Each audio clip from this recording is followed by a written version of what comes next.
I'm here with another example from the high school biology textbook to demonstrate that Worthington is miseducating students on Darwinism. In the unit entitled Evidence of Evolution, the textbook notes that evolution requires lots of time in order to form new kinds of animals, and states that if scientists had determined that Earth was young, then the theory would have been refuted. The textbook says once we learned that Earth was 4.5 billion years old, the problem of having enough time for evolution was solved, because 4.5 billion years is, and I quote, plenty of time for evolution to take place by natural selection.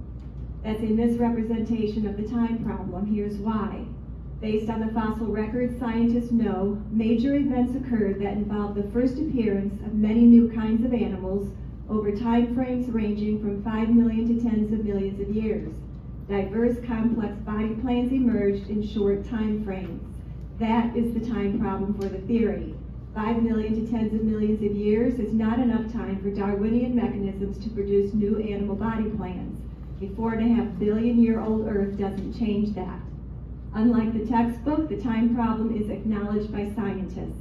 Again, unlike the textbook, scientists know about the time problem and they try to solve it with ad hoc hypotheses. This misrepresentation of the time problem is typical of the textbook, which is full of misrepresentations.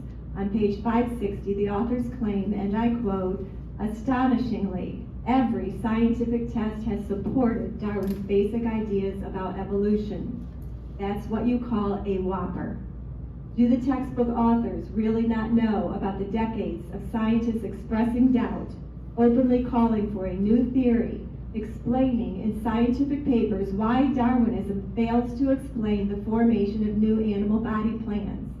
Or do the authors know all that, but choose instead to paint a false picture of certainty? The same questions apply to educators in this district. Activist organizations like the National Center for Science Education pressure schools not to teach criticism of the theory, and a spokesperson for the organization actually claimed, and I quote, there are no weaknesses in the theory of evolution. Another whopper. There are good resources for teaching evolution. You have only to choose between education and indoctrination. Thank you.